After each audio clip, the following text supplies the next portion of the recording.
How was Asajj Ventress brought back to life? Why was she featured in the final season of The Bad Batch? Will Dark Disciple be handled differently than the Ahsoka novel or the Kanan comic series? I'm Sanak from Star Wars Lads. I thought it best to formally end the Bad Batch show era with a deeper examination and theorization of these still pressing questions. Months ago, the trailer for the final season of The Bad Batch dropped the massive reveal of the return of Asajj Ventress, a fan favorite of both the Canon and Legends Clone Wars initiatives. This was an exciting development, except for the fact that Asajj Ventress had canonically died in the Clone Wars legacy novel, Dark Disciple.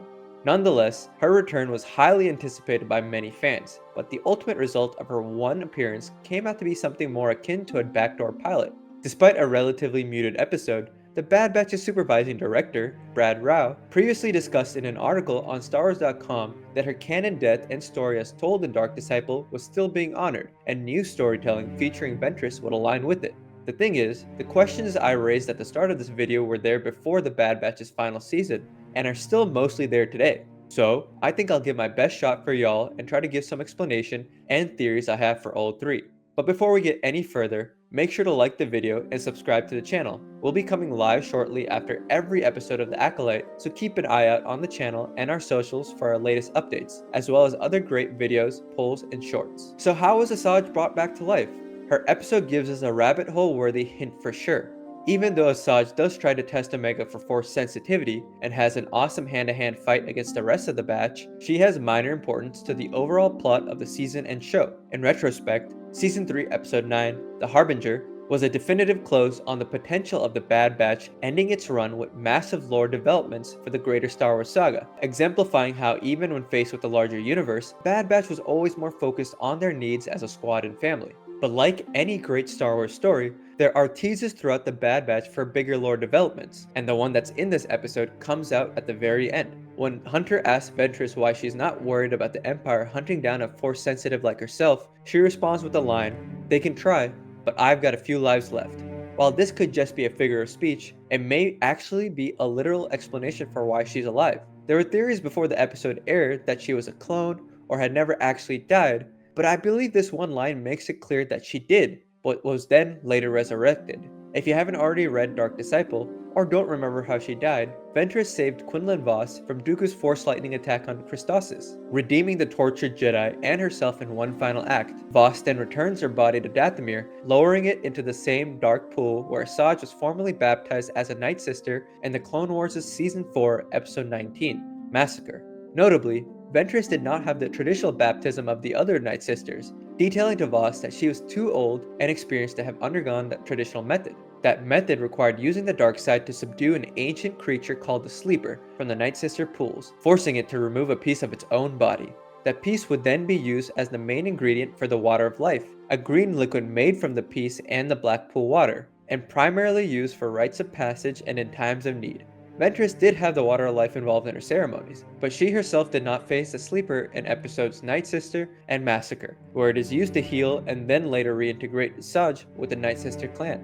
During the events of Dark Disciple, Quinlan faces the Sleeper as part of his dark side training deemed necessary for the assassination attempt ordered by the Jedi Council on Dooku. Ventress takes it a step further and has him kill it, despite Vos's protest that it may be the last one of its species. Asajj successfully argues back that it is both necessary if he is to kill Dooku and a sacrifice that she makes facilitating the death of a great secret of her now dead clan.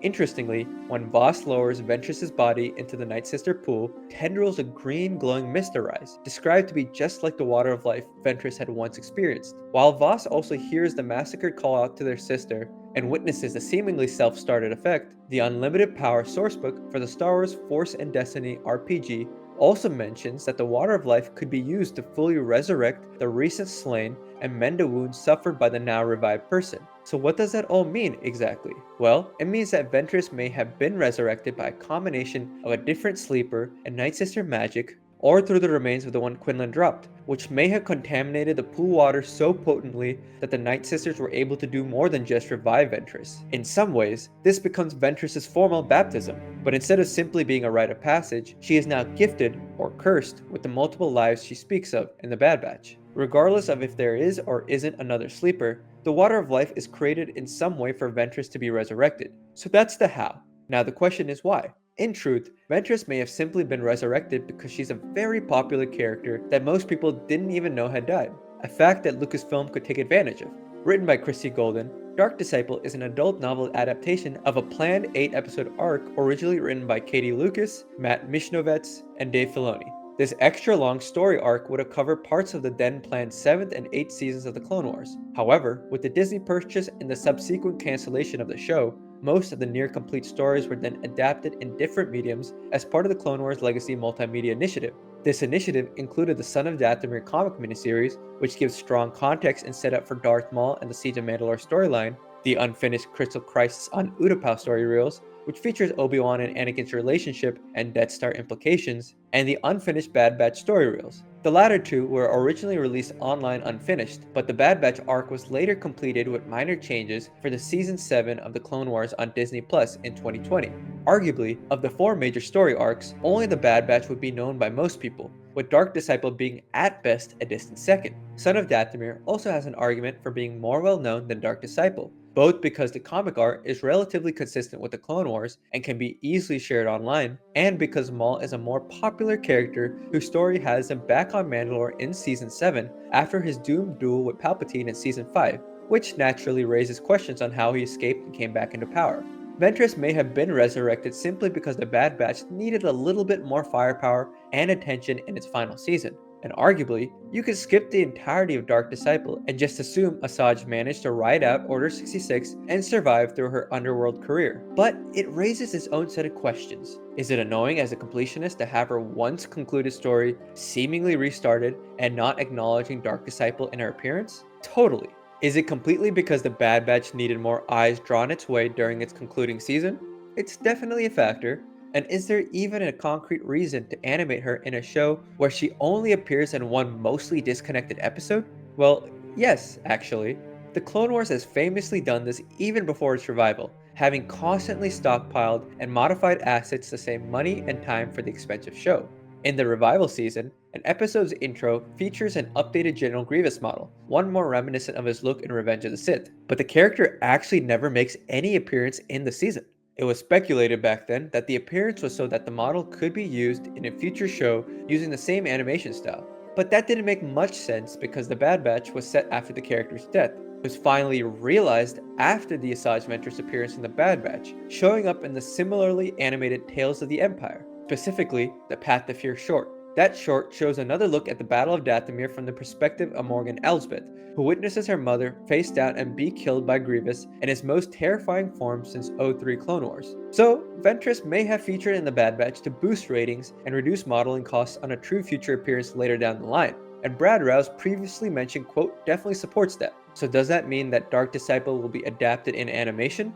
Maybe not, as the priority has seemingly shifted to instead have Ventress as a lead character for a new Clone Wars structured show. So, if her story is only moving further into the timeline, is Dark Disciple then firmly set in stone? No, and that has to be considered as well. As mentioned, the grander stakes in storytelling that happen to intersect with the Bad Batch was seemingly more for teases and hints for future stories in another animated show, one which has the potential to overwrite details of Dark Disciple. If you haven't seen it already, Liam has a fantastic video on what he and I believe could be a sort of Dark Times era show structured similarly to the Clone Wars, fleshing out the Bad Batch teases like Rex's Rebellion and Project Necromancer, and featuring arcs tying together more prequel and original trilogy era characters like Hera Syndulla, Han Solo, Darth Vader, and so many more. By being structured this way, the show will allow Ventress to be a lead character without the same challenge that the Bad Batch faced, of then being tied down to the bigger galactic events of the time period. Presumably, Ventress was revived so that she could be reunited with Quinlan Vos and jumpstart the hidden path as seen in the Obi-Wan Kenobi miniseries. Quinlan is confirmed alive during the events of that show, and while there are no mention or markings of Asajj, that's not to say that she couldn't have been involved to some degree before either departing or dying once more. She is contacted by Fennec Shand to help Omega in the Bad Batch, so it lends itself fairly well to have her continue on that journey and potentially start helping Force sensitives, especially if she were to connect with Quinlan. So again, how does that affect Dark Disciple? Wouldn't a Dark Times show allow for the story of Dark Disciple to be filtered into future storytelling centered around the character? Yes, and ideally, canon is designed for a great book like Dark Disciple to remain untouchable and be on level footing with the Clone Wars and other more notable Star Wars media. However, the Ahsoka novel and canon comic are two examples where Filoni's writing on animated shows have seemingly retconned the previous versions of the story. The Clone Wars series ending Siege of Mandalore arc slots in remarkably well with the four arcs of the Clone Wars legacy and the references in the Season 2 episodes of Star Wars Rebels, The Lost Commanders, and Twilight of the Apprentice. But the Ahsoka novel by E.K. Johnston has lost much of its original canonicity. Sure, a lot of that story can still be told, but the described events of the Siege of Mandalore at the start of the novel have been completely retconned by the Siege of Mandalore animated arc. Furthermore, the climax of the novel, the duel between Ahsoka and the Sixth Brother, and the timeline of much of the Proto-Rebellion groundwork lies in a state of flux now thanks to the sixth short of Tales of the Jedi, Resolve. While Filoni has described the short to be based off of the story outline that he had written for the eventual Ahsoka novel, and Johnston has mentioned that she feels her version and the Tales of the Jedi version are compatible, the biggest developments of the novel have now been essentially erased by the two shows. Similarly, while the Bad Batch arc may have itself only had some minor changes once it was finalized for the Clone Wars' 7th season, the Bad Batch show's premiere episode, Aftermath, contradicts the Star Wars canon comics and its depiction of the Battle of Kalar, specifically with how Depa Billaba and Caleb Dume experienced Order 66. If these changes are happening more and more, does that mean we're reverting back to something similar to Leland Chee's 6 levels of canon from the EU? Not really. For example, Pablo Hidalgo has explained the discrepancy from the Bad Batch, providing these explanations on May 7, 2021 on Twitter. If you want, one way to square this circle is the history textbook version of events persons X and Y were on Planet B when A occurred is the canon. A fictional expression of it is potentially dramatized and embellished for its medium. Your space mileage may vary. This allows for the inevitable variations that must occur in transmedia adaptations of stories across formats. Okay, enough scholarship, it's early. Did a talk about this at the Seattle Film Summit a few years back, showing how different versions of Luke destroying the Death Star are cross retellings, yet where they agree is what we accept happened. Where they differ is dramatically important, but historically not. So, based on these tweets, Hidalgo reaffirms that Star Wars and its concept of canon are not as concrete as once thought, with so-called discrepancies rising up that may be attributed to the Star Wars saga being past events documented by different people, with varying levels of reliability and details, but still part of an overall history. This is comparable to the mythology found in Roman, Hindu, and other cultures, or even comparable to the storytelling of Tolkien's Legendarium and the medieval tales of King Arthur and the Knights of the Round Table. It might not be the most satisfying answer, what with the promise of Disney canon and the oversight of the Lucasfilm story group, but it does give insight into how and why Asajj Ventress was brought back to life for the Bad Batch. In truth, I think Dark Disciple will be hard to simply overwrite in the same way as the Ahsoka novel was, thanks in part to the comments from Brad Rao. One notable aspect of the Ahsoka novel, as it currently stands in canon, is the fact that Siege of Mandalore and Tales of the Jedi's versions of the events covered in the book have never been fully addressed. In truth, that can be attributed to the belief that once the Clone Wars is cancelled, Filoni may have approved the novel, believing it would be his only chance to bridge a significant part of Ahsoka's story from the Clone Wars to Rebels. Rebels was also not only greenlit because Disney wanted its own Star Wars show from the ground up, but also because the Clone Wars was a very expensive show to make, with George Lucas remarking quite often that he was paying out of pocket to deliver the very best version of his team's story and vision to the television screen. It took until 2018 for it to be publicly announced that the Clone Wars was coming back, and another 2 years after that for the episodes to be released. With the exception of the already in production 13 episode 6th season, The Lost Missions, there is a 7-year gap between the 5th and presumed final season of the Clone Wars and the 7th revival season. Rebels was created and completed in between those years with as much connective tissue to the Clone Wars as possible on its smaller budget, so Filoni always intended to continue the story in some way, and the possibility of slowly chipping away and completing the original work for the Clone Wars with the latest advancements in animation, the full cast, and with George's approval may have been thought of as too much of a long shot. Simultaneously, Johnston being told not to write action scenes for the Siege of Mandalore in her novel because Lucasfilm was secretly working on the Clone Wars revival does feel like a case of facilitating the development of a backup story adaptation in case the ideally animated version never saw the light of day. Ultimately, with the length and mature tone of Dark Disciple, it would be much harder for Filoni to adapt a comprehensible version of the story in a single or multiple shorts arc in a Tales of series. If it were to be adapted as a streaming film or another revival of the Clone Wars, it would either be an unprecedented way of utilizing the Clone Wars animation, or a revival without the thematic significance of the ending Siege of Mandalore provides. That's not to say that precludes the story from having its details changed eventually,